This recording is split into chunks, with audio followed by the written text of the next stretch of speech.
So in last week's video, you would have seen me making this little thing here, which is going to be the latch for the seat, and that locks in place. But as I mentioned, it'll be very frustrating because being the shape that this is, it'll keep catching as it comes up, and it'll just get very frustrating. So what I was originally going to do, and that's what I mentioned in the last video, was make something similar to this. So it has a notch out of just one side of obviously the round section, just like you can see here. But I've come up with another idea. I'm going to drill this hole out even bigger. I'm going to make it the same size as this pipe here. This is a heavy wall pipe. It's a lot bigger. The hole is a lot bigger than what I was originally going to do, but it's actually going to work out perfect. You'll see when I progress with this, you'll see what I mean. But I'm going to cut a piece about this long, or however long I kind of need it, and drop it down inside there so it fits snug, prep the area, and then weld it, and then grind it flush. You'll see the process anyway. So on the underside edge here, obviously where this mechanism moves, I'm going to cut away just a little bit of the pipe where my finger is, and on the other side it's just going to stay as the pipe it is.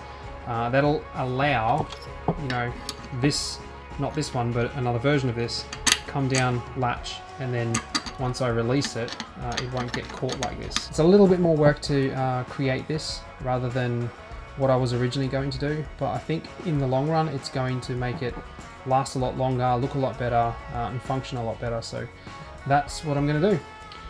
So just one quick thing to mention before I start this is, if you're going to do the same thing on your bike, just keep in mind that if the tolerances are nice and tight now and it fits perfectly, as it's like bare metal, then obviously if you're going to get this frame powder coated or painted, when it comes back, you're going to have another layer of obviously coating on the inside, and the last thing you want to do is have to, you know, drill out that coating so that this will fit, because then you're exposing it to obviously the elements.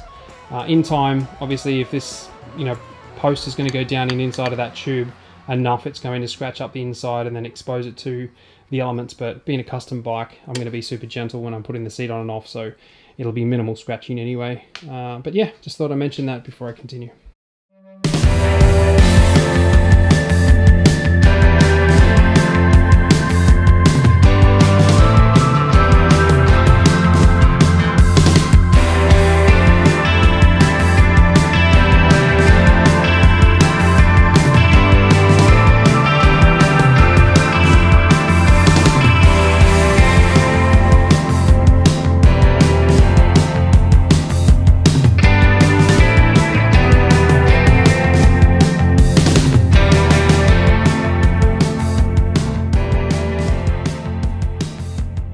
So before I go any further with seat latch, I want to give a huge shout out and thank you to a guy named Charles. He's actually one of my subscribers. He saw the introduction video that I did for the XV750 1981 monoshock Virago over there, and he saw that video and he said, I want to give you a donation to contribute to the build, and I'll show you what he gave me. It's pretty damn cool. So this is what I received in the mail. Absolutely so stoked. Obviously you'll know the brand.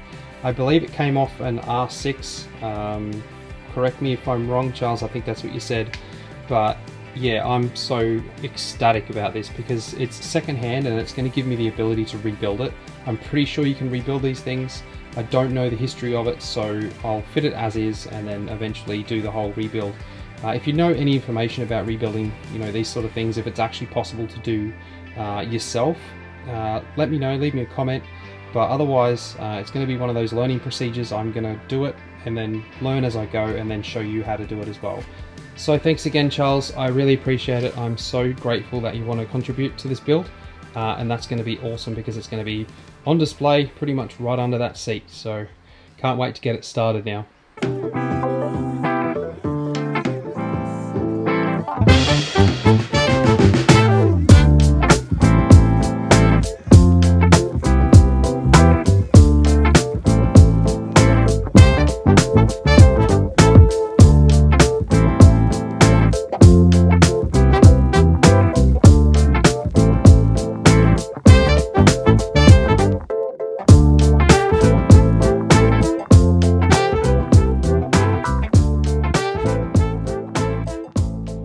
So what I'm going to do here is I'm going to make this seat fit first, because there's not too much I can do about the stud under here. So its location and everything is just going to have to stay where it is. I'm just going to have to put a stem on there. So that's what I'll do now. Once this seat fits, then I'll work on the other one and pretty much have them both working the same way. So this is what I'm going to make this stem out of. It's just a bit of round, solid, mild steel, and I'm going to make it out of this, and as you can see, it's got a bit of room in there, which won't matter because that spring is super tight and it's pushing it and holding it there at the moment.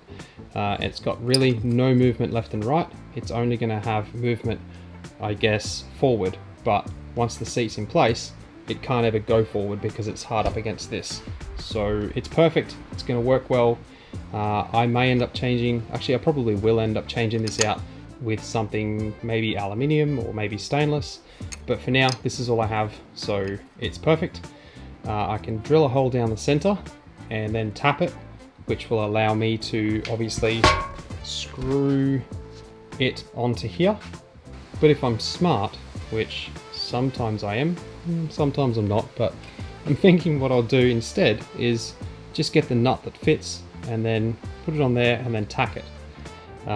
Just tack it for now, obviously in 3 little places, just to get it in place, and then I'll still drill a small little hole through here because I think that actual bolt will actually penetrate and go through. So I'll tack that on there. Just be mindful, one thing I will mention, if you're going to weld nuts like this, obviously I've got to clean it up. If I'm going to TIG it, I'm going to have to obviously clean this up, clean that up really well, and put, like I said, 3 little tacks on it. Don't weld it out completely. The reason I say that is because once you do that, then the heat does all sorts of crazy things, and then you're going to have problems with actually the bolt going through there. You can re-tap it and it'll work, but to save yourself the headache, just put a few tacks on there, let it cool down, put a few more tacks on it, let it cool down, and just do that process until it's completely welded. Trust me, it'll save you a headache.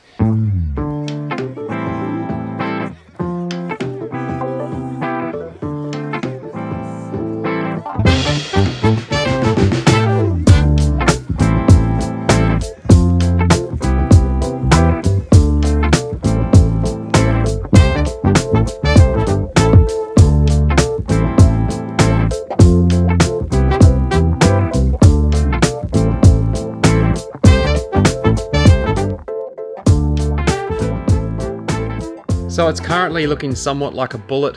I wouldn't mind finding someone local who has a lathe, has the ability to make something like this up out of either stainless or 6160 aluminium, because I think that'll be a lot better than this mild steel. This will work for now for the prototype, but overall I would like to have something done that's going to last a little bit longer and not rust.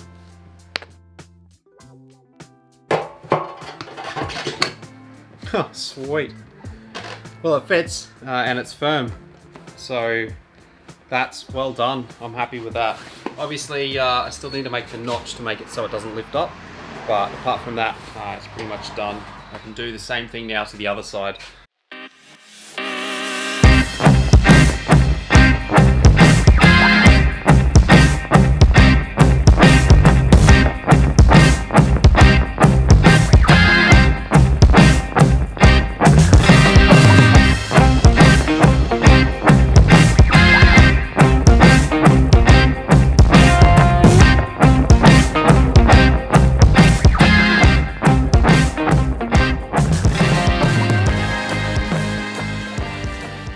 So now the next step is actually making a base which does 2 things. One, it'll give me a mounting place to put the actual stem, or the post, sorry, the locking post for the latch, as well as it'll be the base for the glove compartment for underneath the hump there.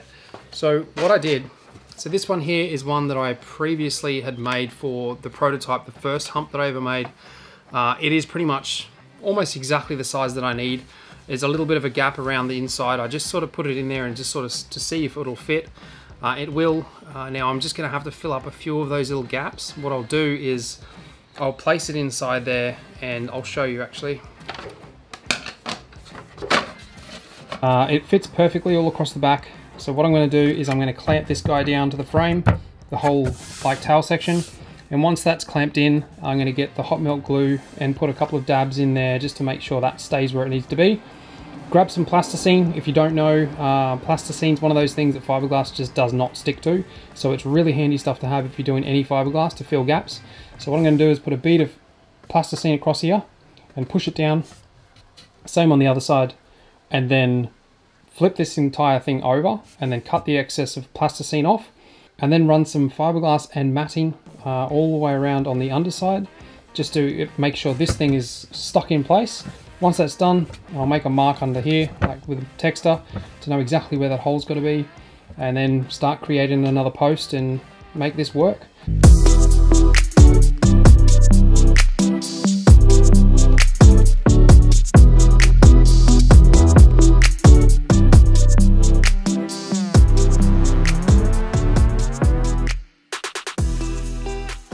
So you may be wondering why I'm wearing a pink welding helmet in this video, and the simple reason is CigWeld have approached me and asked me if I would be happy to raise awareness of breast cancer, and I said yes, definitely, I think that's awesome. So they've given me 2 of these helmets to give away. They're an auto darkening helmet, exactly the same as the one that I normally wear, with the adjustable, the sensitivity, everything's all the same. They're calling it their Breast Quest. It's the Pink Lady welding helmet. 10% of the proceeds of these helmets is going to go towards breast cancer awareness, and that is awesome. So if you want to win one of these helmets, all you got to do is press the like button and leave me a comment, and that's it. And if you want a second chance to win, go over to my Instagram. I'll leave the link at the bottom of this video here, and go and check out the post there and share it with a friend, because I'm going to pick one of the helmets to give away on the channel out of one of the comments, and I'm going to pick the other one for my Instagram on one of the shares. So I'm going to draw this competition a week after this video has been posted. So if you are in the market for a helmet after that week's up and you didn't win and you want to grab something cool that goes to a good cause, go and check them out. I'll leave the link to CigWeld in the description below. So I've left this overnight. It's completely cured now. What I'm going to do is I'm going to flip it over, take out that plasticine that you can see, the green plasticine that's in there. It's completely sealed. This is like, if I was to go through a puddle, it's still going to have a steel layer, which is obviously going to be attached to the frame. But let's say, for instance, that wasn't there and I went through a puddle, nothing can get through into that little glove compartment now, because that's all sealed with the actual resin itself. So I'm happy with that. I'm going to flip it over, take the plasticine out, and then we'll start working on the post. Before I go, I want to say a huge thank you to everybody who's already purchased merchandise. I'm amazed because I haven't even mentioned it yet. Just underneath each one of my videos, you'll see a shelf with merchandise. I've got t-shirts, I've got some hoodies, and I've also got stickers. If you love watching these videos, you love watching the way I put things together, the whole creation thing, actually fabricating, go and support the channel, grab yourself something cool, and I'll see you in the next video.